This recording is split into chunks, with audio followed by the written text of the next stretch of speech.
সামনে গরম পড়ছে আর এই রকম ঠান্ডা ঠান্ডা দহি ভাল্লে হলে দারুণ জমে যায়, তাই না? তো আমি এখানে 1 কাপ মতো বিউলির ডাল আর হাফ কাপ মতো মুগের ডাল আগের দিন রাত্রে ভিজিয়ে নিয়েছিলাম। প্রথমে বিউলির ডালটা মিক্সিতে বেটে নিয়েছি, তারপর মুগের ডালটা বেটেছি। জল কিন্তু একদমই দিইনি। তারপর দিয়ে দিয়েছিলাম স্বাদ অনুসারে লবণ। আর এখানে কিশমিশ, গোটা জিরে, কাঁচা লঙ্কা কুচি আর একটু আদা কুচি এইভাবে চামচ দিয়ে উবুর করে দেখছি ব্যাটারটা যাতে পড়ছে কিনা। ব্যাটারটা যদি না পড়ে তাহলে ব্যাটার কিন্তু রেডি। তারপর সাদা তেলে এইভাবে বড়াগুলোকে ভেজে নিয়েছি। গ্যাসের আঁচ কিন্তু মিডিয়াম রাখতে হবে। তারপর এদিকে উষ্ণ গরম জলে একটুখানি হিং আর লবণ দিয়ে বড়াগুলোকে এর মধ্যে ডুবিয়ে দিয়েছিলাম। তারপরে বড়ার থেকে জলটা চিপে নিয়ে বড়াটা রেডি করে ফেলেছি। অন্যদিকে এখানে 2 কাপ মতো টক দই ছাঁকনির মধ্যে এইভাবে চামচের সাহায্যে আমি নেড়ে নিয়েছি। আর দিয়ে দিয়েছি বিট লবণ আর ডাস্ট চিনি, মানে চিনিটা গুঁড়ো করে নিয়েছিলাম।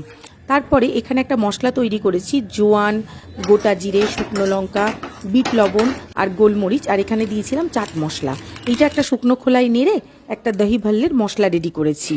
তারপর বড়াগুলোকে এইভাবে বাটির মধ্যে সাজিয়ে তার মধ্যে ঠান্ডা ঠান্ডা টক দই দিয়ে তার উপর থেকে দিয়ে দিয়েছিলাম ধনে পাতার চাটনি, যেটা আর ভিডিও করা হয়নি কারণ কি ভিডিওটা অনেকটা বড় হয়ে যাবে এই সমস্তটা দেখাতে গেলে। তারপর দিয়েছিলাম তেঁতুলের চাটনি আর দহি ভাল্লের যে মশলাটা রেডি করেছিলাম সেটা।